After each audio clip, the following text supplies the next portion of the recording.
You make a financial decision.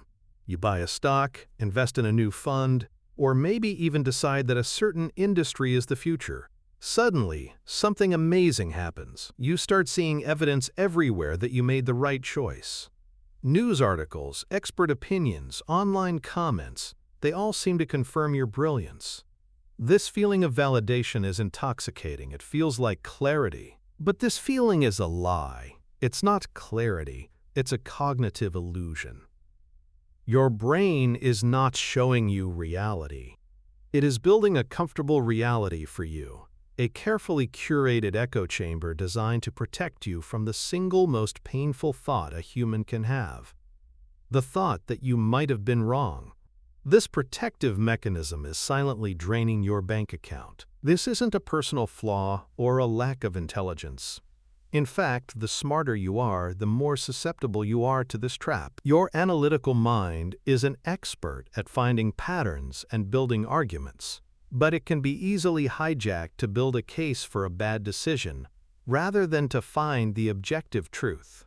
You are using your intellect to reinforce a mistake. Think about your most recent significant investment. How actively did you search for information that contradicted your thesis?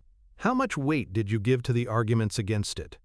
Most of us perform a cursory search for risks, but our subconscious mind is already seeking confirmation. We don't want to be challenged. We want to be right. This phenomenon has a name: confirmation bias. It's an ancient survival instinct that has become a liability in the modern financial world. And understanding its ancient roots is the first step to overriding it. Because this mental glitch is not just about feeling good. It's about systematically blinding yourself to risk, often until it's far too late. So why did evolution install this expensive software in our brains? Our brains are not wired for truth. They are wired for survival and efficiency. For our ancestors, constantly reevaluating every decision was metabolically expensive and slow. Once a decision was made, like which berries were safe or which path avoided predators, it was far more efficient to stick to it and seek evidence that reinforced it. Hesitation was death. This created a mental shortcut. What feels certain is safe. What is familiar is good. Confirmation bias is the engine of that certainty. It works by controlling your attention. When you believe something, your brain's reticular activating system, its attention filter, is programmed to notice things that are consistent with that belief. It's why you suddenly see your model of car everywhere after you buy it. In finance, this is disastrous.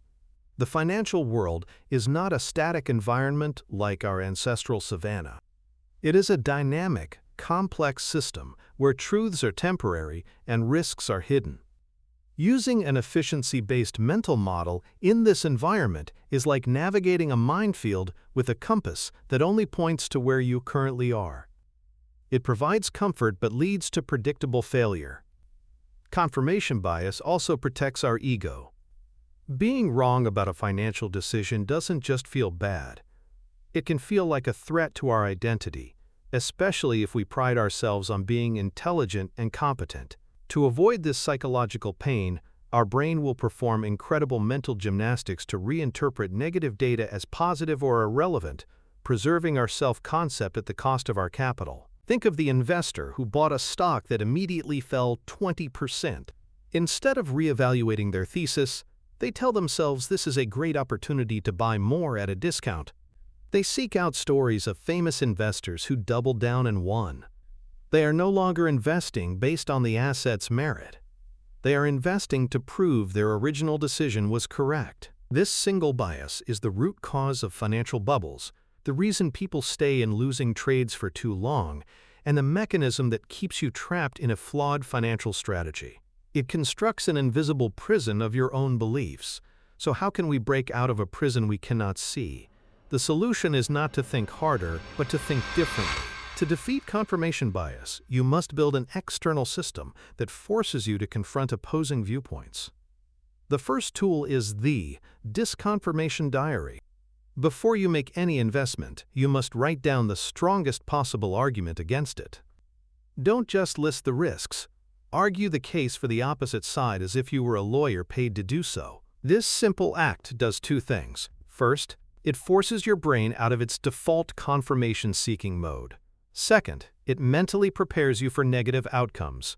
If the investment does go south, your ego is less threatened because you had already articulated the possibility. You are less likely to double down on the mistake because you have already mapped the exit route. The second tool is to actively curate an information diet that includes dissent. If you are bullish on tech stocks, you must follow and regularly read the analysis of a smart, respected tech bear. Not to be swayed by every opinion, but to ensure you are not living in an intellectual echo chamber. Your goal is not to agree, but to understand. Charlie Munger, Warren Buffett's partner, famously said he never allows himself to have an opinion on anything unless he knows the arguments against it better than the people who hold that opposing view. This is the standard. Don't ask, does this information support my belief? Ask, what would it take to prove my belief wrong? The third and most powerful tool is the pre-mortem. Gather your investment thesis and then imagine it is 1 year in the future and the investment has failed catastrophically. It has been a total disaster. Now, write the story of how it happened. What went wrong? What assumptions were incorrect? What external factors changed? This liberates you from defending your idea. By doing a pre-mortem, you are changing the psychological frame from "how can I be right?" to "how could I be wrong?" This preemptive analysis of failure is one of the most effective strategies for making robust decisions under uncertainty. These tools are your defense system against your own brain. But what happens when you have already fallen into a trap and your money is already committed? Let's synthesize this. Confirmation bias is your brain's default setting. It's an energy-saving feature that prioritizes feeling right over being right. In the world of finance, this is a recipe for disaster. It transforms you from an objective observer into the lead defense attorney for your own portfolio, constantly searching for evidence to acquit your past decisions. The danger is subtle. It does not feel like you are being biased. It feels like you are becoming more and more informed, that your conviction is growing based on evidence. But the evidence you're seeing is curated by your own mind. You are the architect of your own intellectual prison, and the bars are made of reassuring, self-serving information that you yourself gathered. Every major financial bubble in history, from tulip mania to the dot-com crash, was fueled by mass confirmation bias. Investors focused only on the stories of overnight millionaires and the new paradigm arguments, while dismissing the timeless principles of valuation and risk as outdated. They built a collective echo chamber that eventually collapsed under the weight of reality. The tools we discussed, the disconfirmation diary, the curated information diet, and the pre-mortem, are not just techniques. They are a fundamental shift in mindset. They are the conscious decision to value truth over comfort and good outcomes over a good ego. They are the systems that separate the amateur speculator from the professional investor. The amateur wants to be right. The professional wants to make money. Adopting this mindset is liberating. It frees you from the emotional roller coaster of needing your decisions to be validated. An investment performing poorly is no longer a personal failure. It is simply new data to be integrated into your model. This detachment is the superpower that allows you to make clear, rational decisions when others are panicking or euphoric. Implementing these systems protects you from making new mistakes based on a filtered reality. It helps you avoid entering the trap. But what about the investments you are already in? What happens when confirmation bias has already led you down a path, and now you have capital, time, and ego invested in a failing endeavor? A different mental glitch takes over. So we've revealed the invisible architect of your financial echo chamber, confirmation bias. It's the mental shortcut that makes you feel smart while making you poor, by filtering reality to match your beliefs. It feels like insight, but it is a blind spot. Recognizing its existence is the first and most critical step towards achieving genuine financial clarity. The true lesson here is that your conviction is not evidence. The strength of your belief has no correlation with its accuracy. By building external systems like the disconfirmation diary and the pre-mortem, you outsource the role of the skeptic, protecting yourself from your brain's natural tendency to seek comfort. This transforms you from a passive believer into an active truth seeker. Mastering this single idea allows you to evaluate new opportunities with an objectivity that 99% of people lack.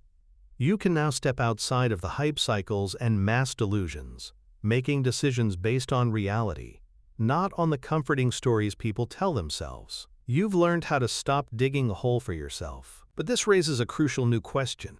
What do you do when you're already in the hole? You've already poured time, effort, and money into a project, a stock, or an asset that is clearly failing. Your rational mind knows you should cut your losses, but an incredibly powerful emotional force compels you to keep digging, to throw more money in, to try and recover what is already gone. This force is not a lack of discipline. It's another predictable glitch in your mental software, a different trap for decisions already made. It's called the sunk cost fallacy, and it's the reason we stay in bad jobs, bad relationships, and bad investments far too long. We have a video that deconstructs this exact mechanism, showing you how to liberate your future from the mistakes of your past. Understanding this fallacy is the key to making the difficult but necessary decisions that unlock progress.